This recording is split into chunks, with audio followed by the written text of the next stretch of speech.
Welcome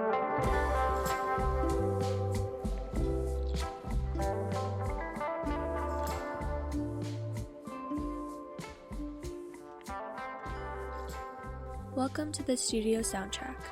In this episode, Marina sits down with Julianna Wells, an American artist based in Columbus, Georgia. Julianna opens up about her artistic journey, sharing insights from her time at the prestigious New York Academy of Art and Columbus State University. Her paintings beautifully capture the landscapes of southeastern America, weaving in the rich narratives of the people and animals that inhabit the region. As she delves into her creative process, Julianna reveals the inspirations and techniques behind her work. We hope you enjoy this episode.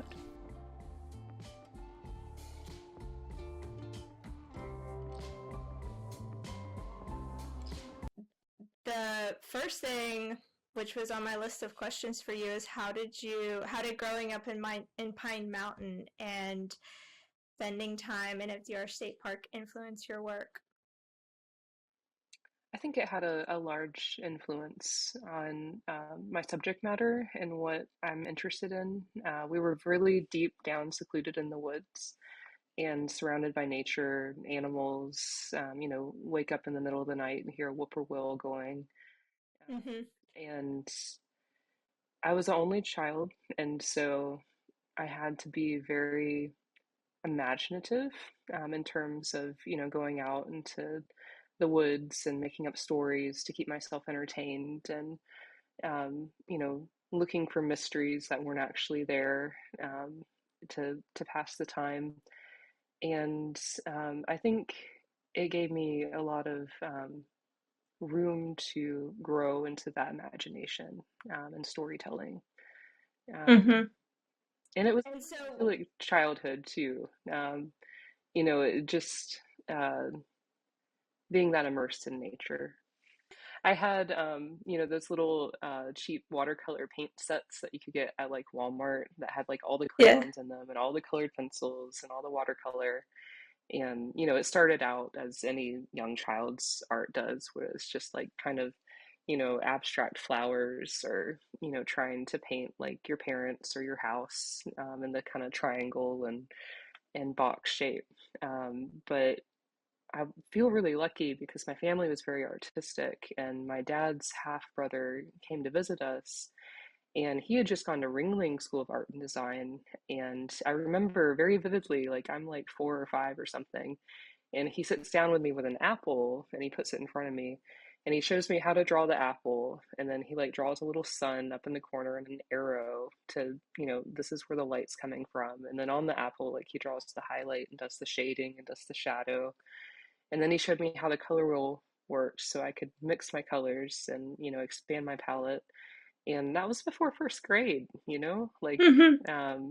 those were my early lessons. And I still remember that. And, it kind of sparked that interest and excitement of, this is how you can look out into the world and like start to comprehend what you're seeing. My grandmother too, she went all over Europe doing workshops as like a hobbyist painter after she retired, and she would always paint with all of her grandchildren. And she had a lot of Mm-hmm. grandchildren, a lot of cousins. But whenever went over to her house, she would let me pick out a picture out of a book or a magazine. And normally I would pick like a horse or something. I loved horses. Mm-hmm. And she would prep a canvas and she would put me in her lap and she would actually like hold my hand with the brush in it and like Mm-hmm. show me how to draw with the paint and mix the colors. And the thing I remember the most is her showing me how to paint grass because that was just like so much fun. Because she got the fan brush out and we did it like Bob Ross style. Yeah. Yeah. And me and my dad did Yeah. Bob Ross videos. And that's landscape and whatever it takes to, spark that excitement in a young person. I'm all for pro Bob Ross. I I mean, I was always drawing and painting. I had like a Fine Art in America website when I was in middle school. My Yes. father helped me do that, and so I knew I was going to be an artist. I knew that was going to be like some type of career path, whether it was a hobby or whether it ended up somehow becoming full time. But I was also a very pragmatic child, and I wanted to, be able to support myself. And so at the same time, I had this interest in art. I really loved aeronautics and engineering, and I thought I was going to work for NASA. We went Mm. to Cape Canaveral and everything, and I built like wind tunnels and rockets, and Wow, I thought that was what that's cool. I was going to do. Yeah. I still have a lot of interest in it, but I got into high school, and there's this funny thing that happens where your teachers, your early mentors, kind of have a lot of influence on you. And I got into high school, I was a freshman. I went right into engineering class. I was so excited. I had like all my rulers, my graph paper, and the engineering teacher quit. And they got like this, he was a wonderful individual, very young, straight from Columbus State University. And Mm. he became our engineering teacher, but we didn't learn anything. Basically, we went to class and everyone played in CAD online, and there was no Mm. assignments or anything. And I was just very lost because I wanted to learn, but I didn't have a path forward there. And at the same time, I was able to get into the art class in the high school, and it was very competitive. But um, I remember showing the counselor my art website, and they Mm. were like, "Oh yeah, she's interested." And so they moved me in there, and there was a wonderful teacher who never made me do any of her assignments. She just let me Mm. have the back closet, and I could paint whenever I wanted. And she would Mhm. work with me one on one, and she was a ceramicist, but she had a wonderful eye, and so she didn't really teach me like how to paint.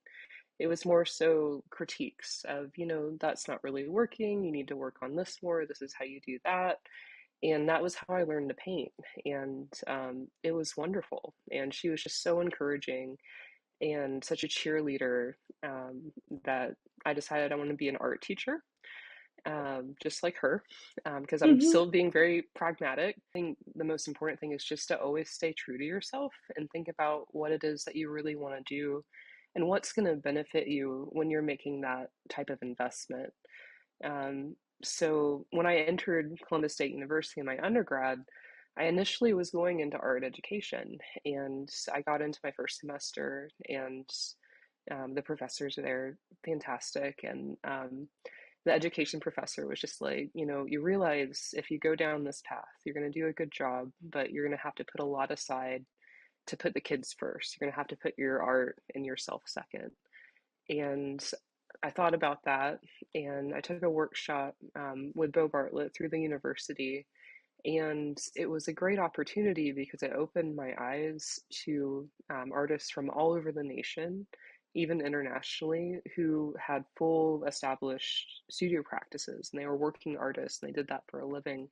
And that was really my first time seeing that. And, putting those two kind of ideas together, the workshop and then what that professor had said to me, I walked into the bursar's office the next day and I said, "Hey, I'm switching my degree to art studio.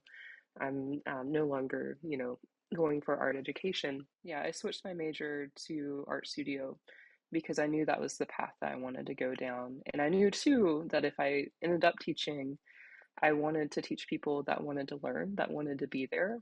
Because like we, talked about earlier, high school art class is kind of like recess. And I Yeah. realized that you have to weed through to find the people that are actually interested. And if you teach, at a um, university level, you don't have to worry about that as much because you know that, they've already come to school, they have some interest in it. Mhm. So that kind of shifted my goals when I was in school.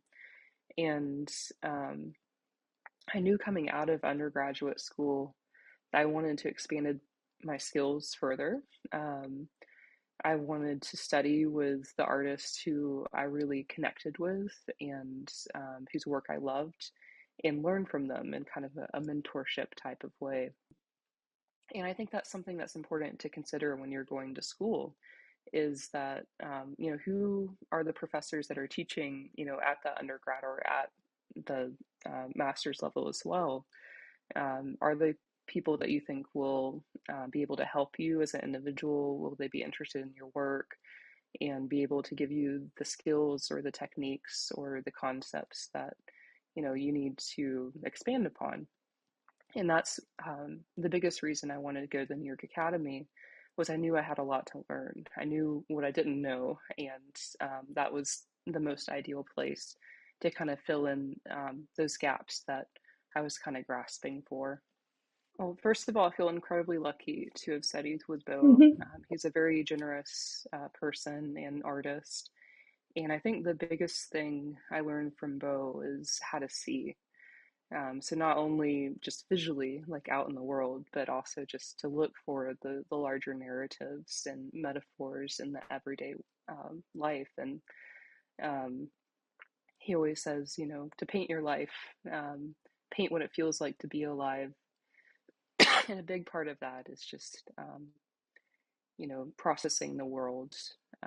And so for him, he's an American realist. So studying with Bo, he Yeah. was going up to Maine when I was coming into the studio, and he gave me a stack of books that was about this tall.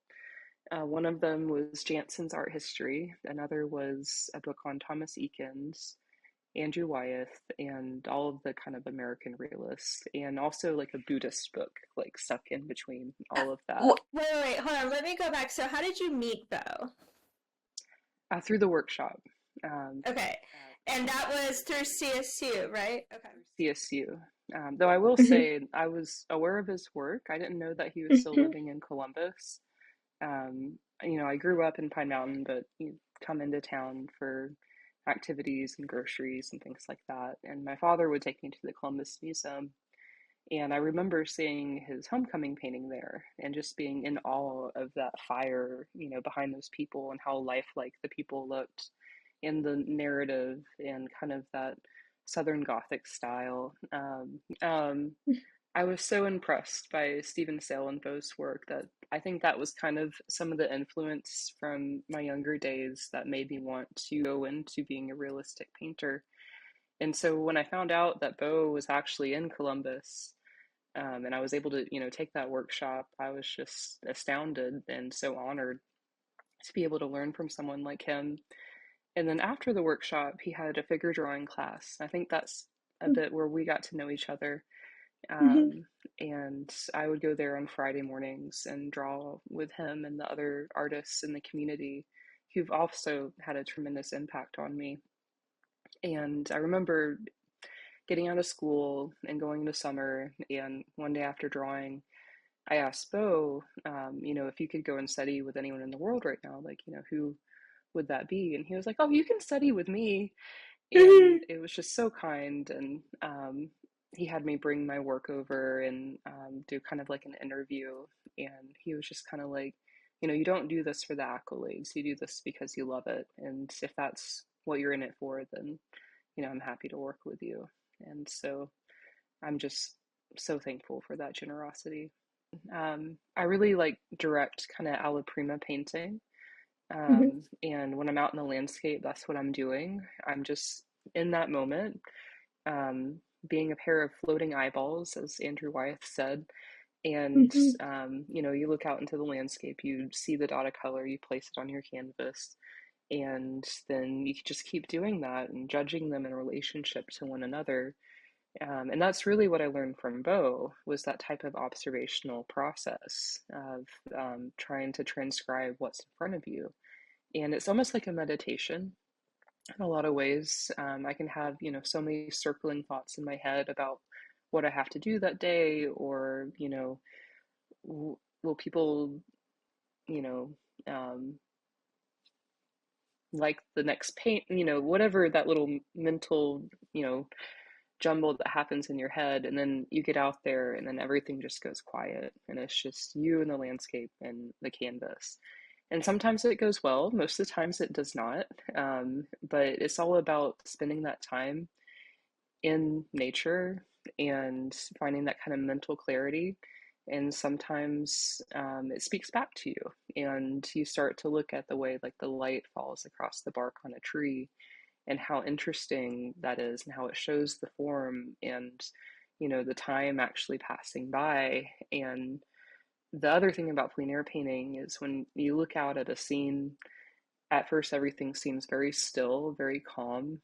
Um, and then when you're out there for 3 hours, you see the light and the shadows move, you see the wind rustle through, you see the animals come through, the people, and everything just feels so alive. And you realize it's not quite as still as it appears to be, especially if you're painting like flowers. Like if you try to paint a rose in the morning and you start at like 9 a.m., by like noon, it's actually like opened up and it's a Mhm. completely different composition.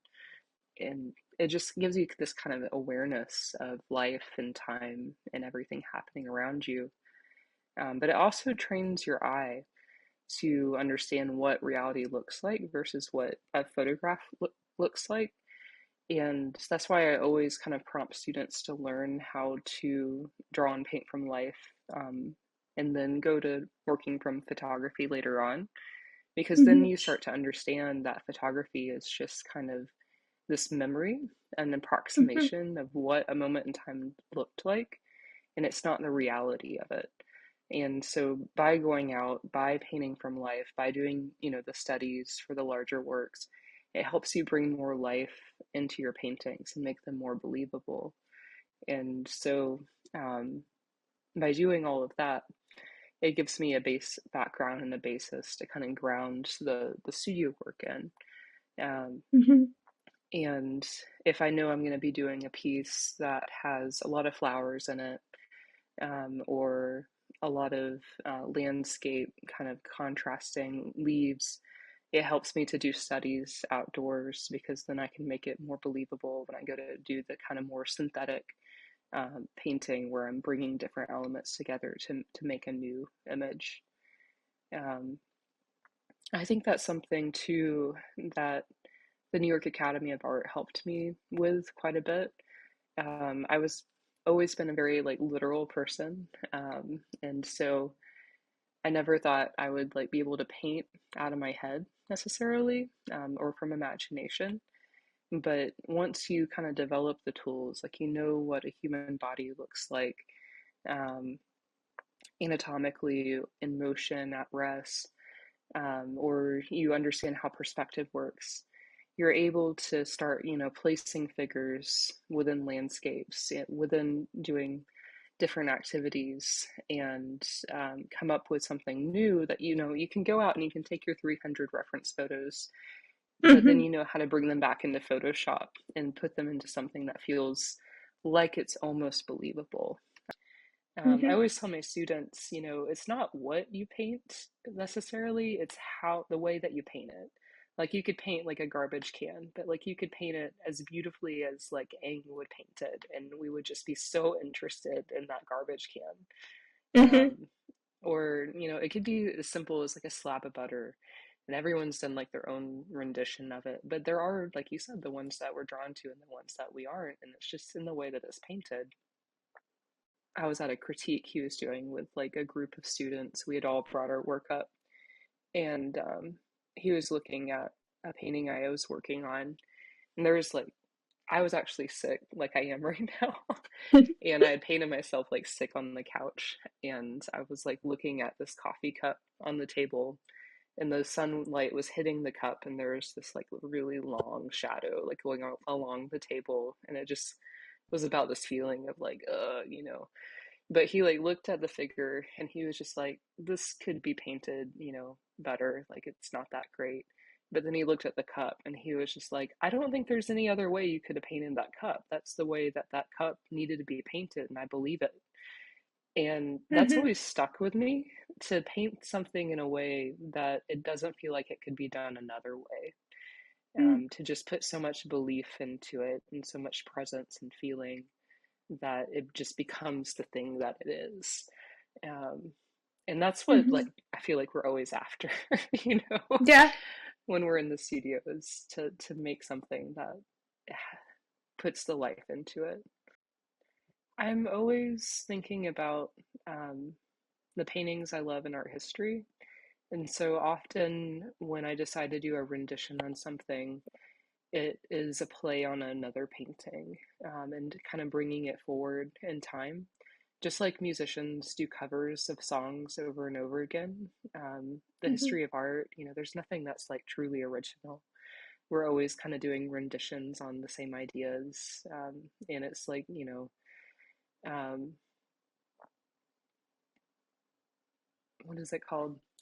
The Myth of a Thousand Faces. Joseph Campbell talks a lot about narrative and talks about narrative structures that are repeated across cultures, essentially.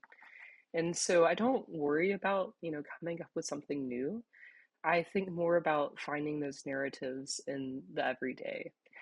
Um, Mm-hmm. and also, I think I'm kind of going in a new direction in my work and thinking about who I am and where I'm from. And going up and living in New York and showing my work to the professors there made me realize that the South is a very exotic place with a lot of interesting narratives that are not Mm-hmm. normal to a lot of people in other parts of America. Mm-hmm. Though it may be more familiar to people that live in rural areas.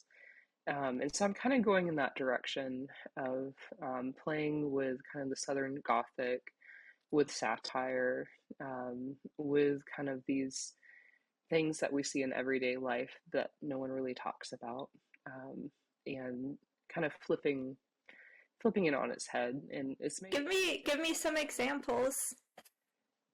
um, so let's see. Um, the painting I'm working on right now, you see kind of a silhouette back Yes. here with the chicken on Yeah. the table. I keep Yeah. chickens. I love my chickens. They're a lot of I fun. know. I hope you love your chickens too. Yes.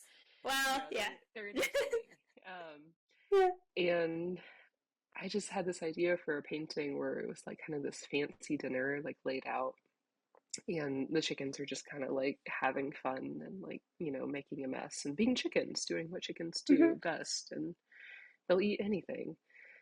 Yeah. Um, yeah, and so I'm working on a larger painting where I'm doing a self-portrait where I'm at the table and their chickens are just, you know, eating the feast that perhaps would for friends to come over, perhaps not. You don't really know the full Mm-hmm. narrative. I wasn't going to have a dog in it, but my dog kept running into the composition and stealing food, and I was just like, that's just part of it now. And Mm-hmm. so it just kind of became this painting that was about, you know, um, pretending everything's fine while it's really super chaotic and just kind of going forward anyway, Mm-hmm. which kind of, I think, reflects on sometimes the state of the world today, where there's so much going on and we could kind of get lost in, um, you know, all of that, or we can just have our dinner anyway. And so the name of the painting is Winner Winner Chicken Dinner. I love that. Yeah. That's wonderful. Yeah, I love that study behind you. Thank you. Yes. Um, That was it's a actually lot of fun. the series of studies that I saw from this series that I saw of yours. I absolutely love them. And it also lets me like do the stuff that I love. Like I really Mm-hmm. love like Dutch painting and like the way that they render every single detail. And so, make the each texture feel like the thing that it is. Like the glass is Mm-hmm. glass and the porcelain's porcelain and the cloth is cloth, and like painting the feathers and having those dark backgrounds. But I did go through a period of time where I made like still lifes with very dark black backgrounds in the spirit of those kind of golden age paintings. And so I Mm-hmm. think the dark green that I've been looking for in my work is kind of an echo of that, where I'm kind of finding that contrast in a southern light, where, like Mm-hmm. 4 or 5 in the afternoon when the sun's low on the horizon and the pine trees just go like really dark green, and you Mm-hmm. see whatever's in the foreground just really, contrasting against that backdrop, and it like brings you to this kind of like, oh, we're alive in this moment, and that's really amazing, you know. Mm-hmm. Um, Yeah. Yeah, and tell me about um, one of your recent paintings, the one that's currently on view at Forum Gallery. with the chess players? And So how did that you painting, go ahead. sorry, I didn't mean to cut you off there. No, just the kind of the narrative behind it and the ideas and sort of the different um, stages and ideas that you went through in the process of making it. So really wanted to make a painting that was about, you know, like a southern afternoon um, here in Georgia. Um, and there's this painting I love by Thomas Eakins that hangs in the Met. It's just called The Chess Players. It's a tiny little painting, and it's just of these like little tiny figures, these old men playing chess, and they have like all their wine decanters, and it's like a very posh, like fancy interior. And there's a gentleman behind who is kind of watching the game. And so I wanted to do kind of a play on that. Um, and I didn't really realize this until after, but I made basically all the opposite decisions of Thomas Eakins in that painting. And Mm. so I moved them outside into, you know, natural light. And instead of having older, you know, white gentlemen playing, I had, you know, Southern African American men instead, who were family friends, who live with my father-in-law. And David specifically is the one that inspired the whole painting because he's a chess master. He plays chess every day. Mm-hmm. He learned at kind of a pivotal stage in his life, and it brought him out of a lot of bad situations. And in that painting, he's actually teaching his younger brother, Bump, how to play the game. And that becomes kind of a metaphor in and of itself, because he was going through a time where he was really trying to help his brother get on a good path in his life. And so the game, you know, becomes this metaphor for the game of life. Um, and I changed the perspective in the painting as well to where the table was actually right on the horizon line or eye level line. So instead of having that third figure behind, which I experimented with putting in, but it just changed the whole narrative and feeling of the painting. Instead, it really makes the viewer feel like they have a seat at the table with these men and that they're actually, you know, a part of the game that they're witnessing. So we kind of become that third figure in that painting. I love that. And I love the scene of the forest and kind of how, I mean, there's a bit of a very subtle, surreal feeling to it because, and I think it's just from not knowing where exactly they are and just being surrounded by the forest. I think it's very subtle, but it kind of piques the interest even a little bit more. Like, how did they get there? Why is it here exactly? But A lot yeah, of it's people, and when they think of chess, they think of the indoors.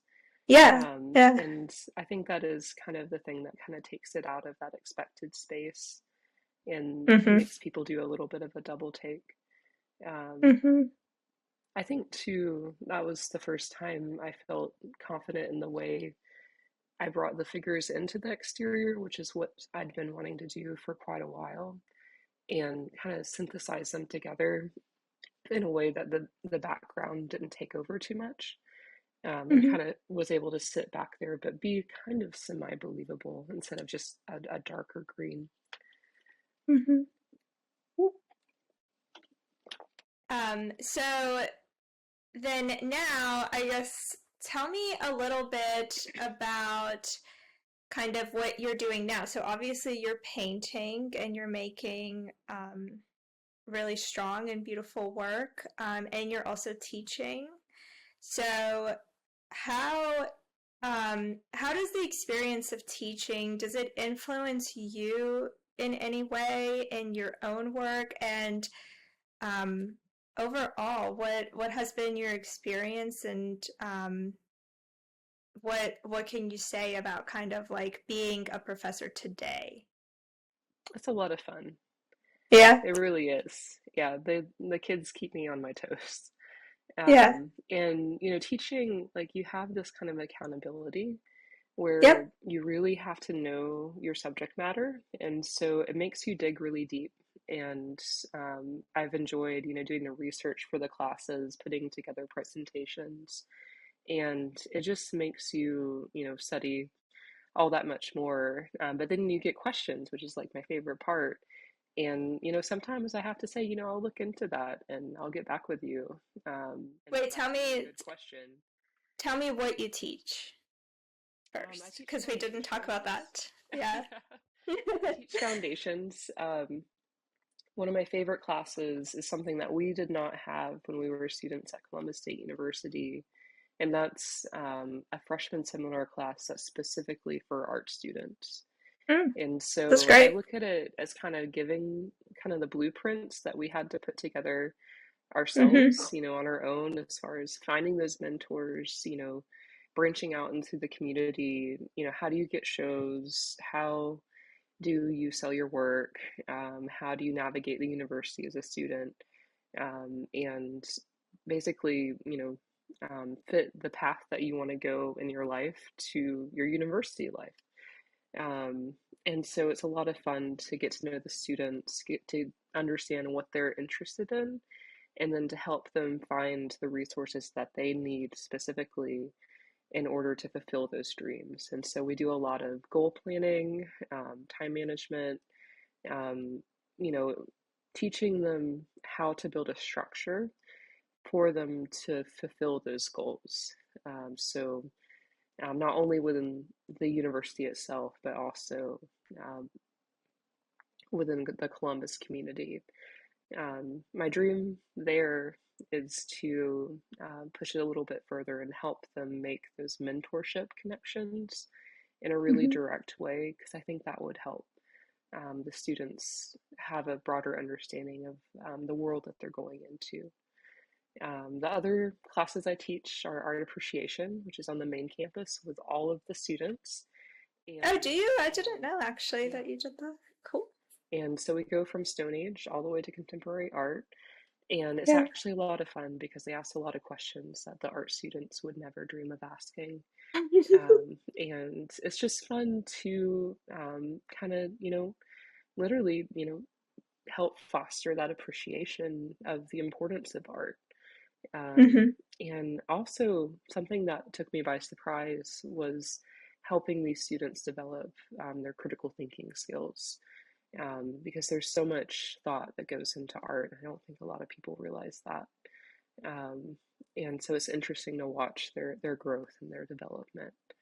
Um, and then I also, being an artist, I snuck a little art assignment in there, and so it's I thought they were gonna hate it, but the non-art majors, it's like their favorite assignment of the year.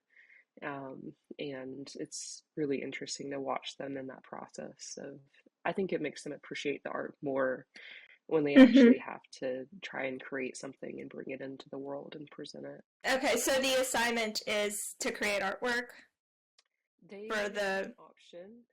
So Mm-hmm. I put together a slideshow that has like 100 images from the course, and they have to pick one, and they can either do a master copy. They can, draw it with a number two pencil on lined paper, and that is okay as long as they make an attempt. Or they could do, a painting of it. Um, they can do a forgery in that artist's style. So if they pick, Leonardo da Vinci, they can paint something completely different and try to mimic his style in the piece. Or they could do a remix, and so they can pick like Stonehenge and like make it out of dominoes or something like that. Mm. So That's a they can great do it, idea. yeah, or like take Warhol and like put Beyonce's face instead of Marilyn Monroe's or something. And they have I so love much that. fun with it, and it's so incredible to watch what they come up with. I put Damien Hirst on there one year, and I Mm-hmm. got like a little like Jello tank with like a blue Jello and a shark floating in the middle. That was my favorite piece. I was Oh, like, that's this awesome. is amazing. Oh, that's so cool. So actually, I'm curious about something we talked about already in our own conversations, but being a professor, And now that we have this very capable AI technology, and how do you how do you either incorporate that into your lessons, or how do you even navigate that topic around students and if they use it, if you want them to use it or not want them to use it? It's a hot topic in the Mm-hmm. university. A lot of professors are so against it that I don't think how some of them understand how it works and it scares them.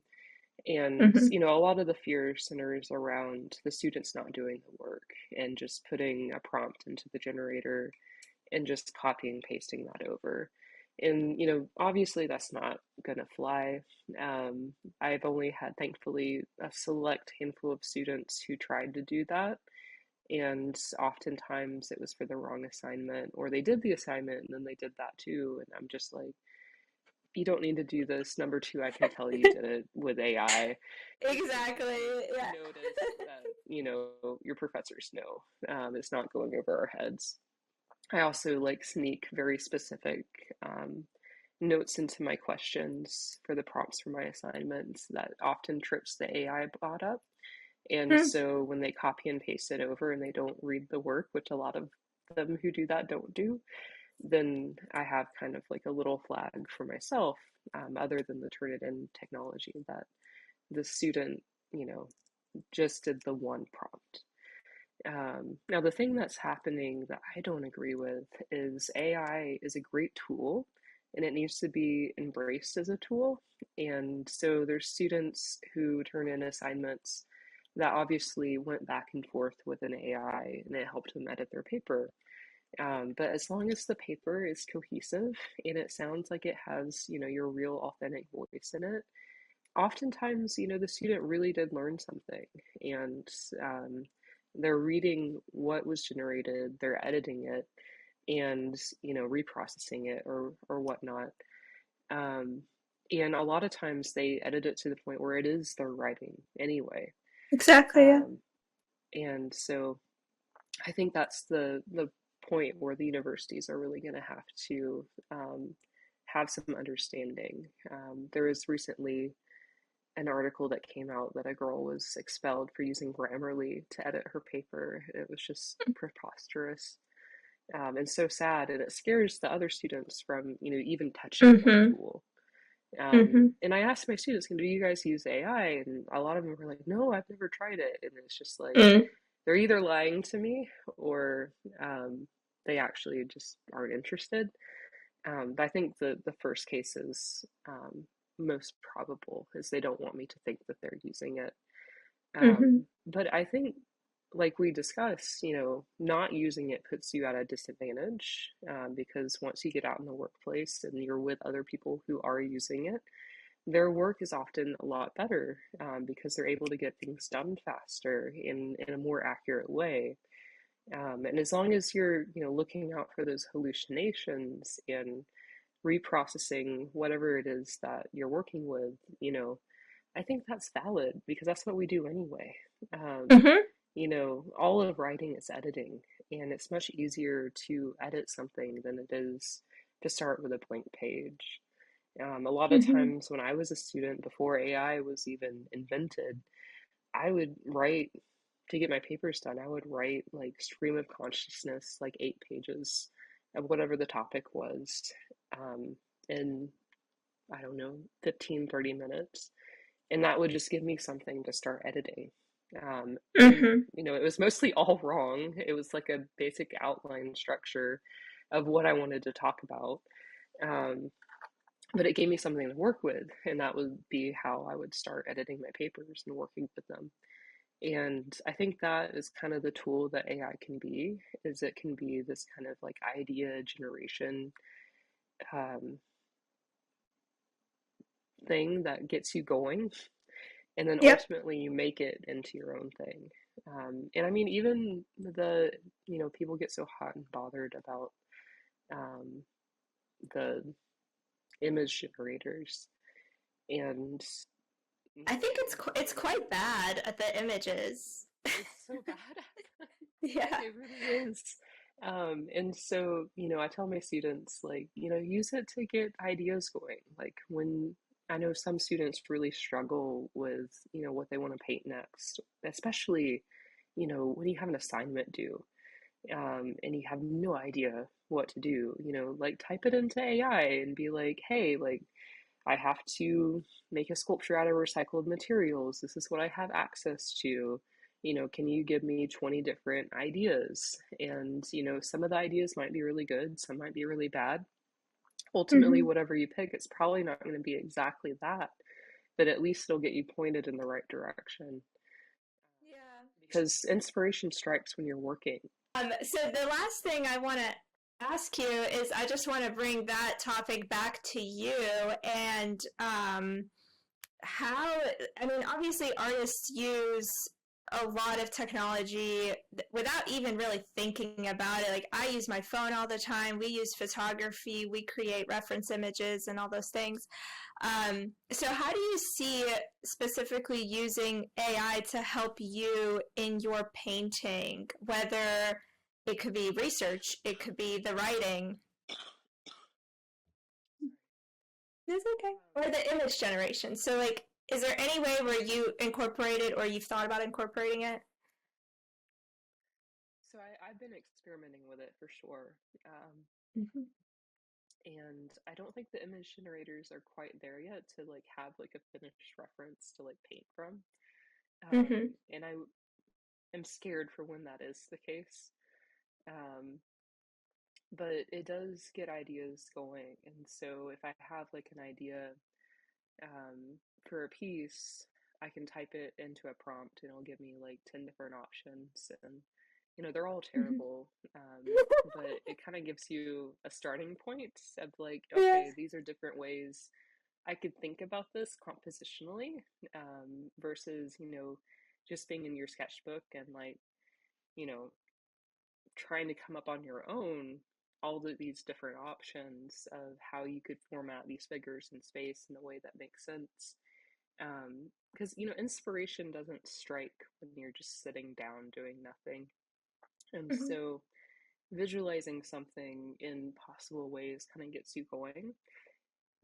And so I haven't done a piece that's like directly from AI at this point, but it gets kind of my thoughts going of how, compositions could possibly work. And then the other thing about, the AI images is like there's not a lot of detail to them at this point in time. I'm sure like Midjourney, if you had like a really good processor, you could get something that looked like hyper realistic or something.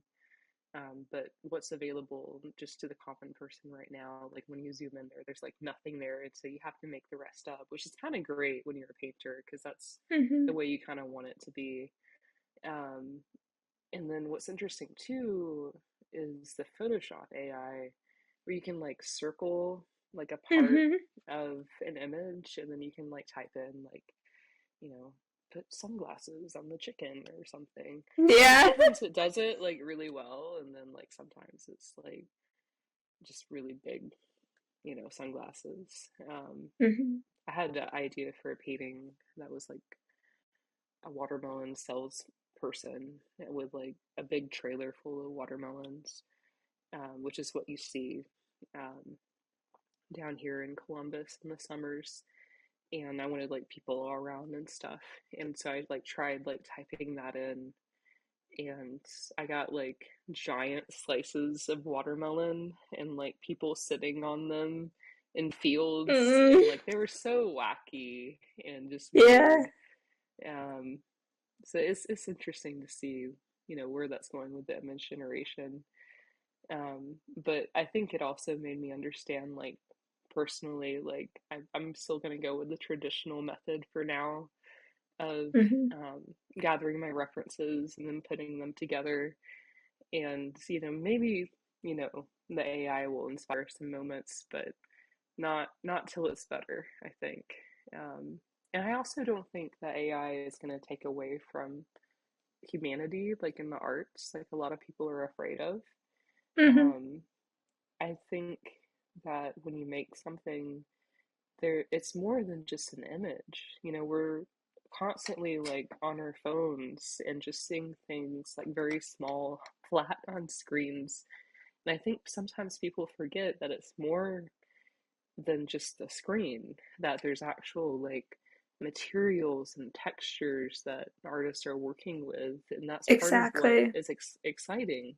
Um, one of the assignments that I give my art appreciation students is that they have to go and see a piece of art in person and write a reflection on it, because I think that you don't really understand the work until you're actually in a place physically with the piece where you can understand what it's made of, the scale of the work, in relationship to your own body, and how that impacts, the viewing experience. And until, you have technology that can stretch a canvas and mix paint and load a paintbrush and put down that AI image in a way that makes sense in terms of like, the relief and the texture of the painting, I don't Mhm. think we'll be able to, AI won't be able to approximate that. Because right now I it's I just a flat, bad image. I know. I think so too, and it's very much kind of probably the same situation as when printers became accessible and maybe artists talked about, oh, well, now anyone can just print an artwork. And yeah, and then we end up in a situation where that technology is used by artists to expand on what they can make available. And also, I tried using AI. I think it's called Open Art, and you can train your own model.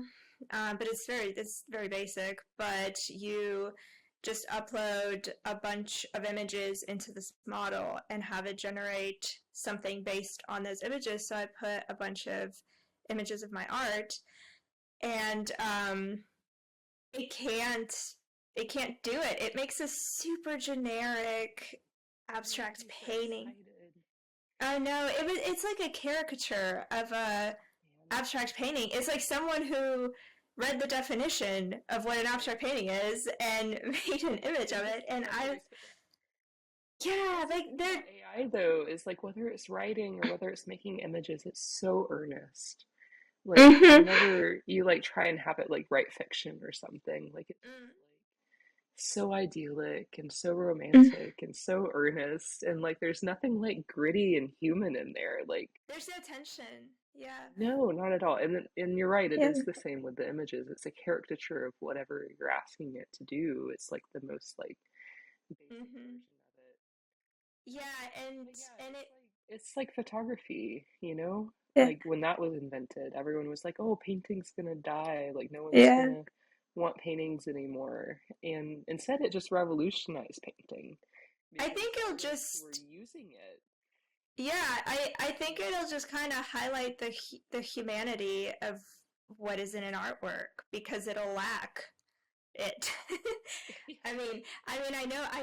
I know that it's going to get better, and I know that AI gets better just super fast. I know that it's already improved, tenfold, a hundredfold, whatever. Um, but what is improvement? Is it more accurate? Is it faster, or is it genuinely more human? I don't know. That'll be interesting, but there is kind of that honesty that's missing out of all those images that it makes. Um, It hasn't yeah, lived in the way that we've lived. yeah, And so it can't exactly. bring our understanding of reality because it doesn't have our way of experiencing the world. Um, just an approximation of it. So Yeah. until they like integrate like an AI like into like a living person, like I don't know if it'll be able to fully Mm-hmm. understand and bring it into what it's doing. It'll be interesting to see. But I mean, Yeah. like, Nadar, he was a photographer who was friends with all the impressionists and they embraced it, and Degas used Mm-hmm. photography as references, and so did Thomas Eakins, and it revolutionized our world instead of killing painting as everyone thought it would. And so I'm excited to see what the art world's going to become. I think Yeah, me too. it's something that'll free a lot of artists in terms of like idea generation, and people who maybe thought they weren't creative can use it as a tool to come up with starting points, and it'll give them the bravery to actually go out there and make something, and they'll bring their own thing to it. um, so yeah, it's going to be cool to see what happens there. Yeah. Yeah, well, that's a great space to end on, I think. Thank you for having me on. It's an honor, and Oh, we've known thank each you. other forever, but it's fun to just sit down and talk about art. Thank you for watching Studio Soundtrack. The music featured in this episode is by Yesun. This was edited by Caitlin Kelly. Don't forget to rate this episode.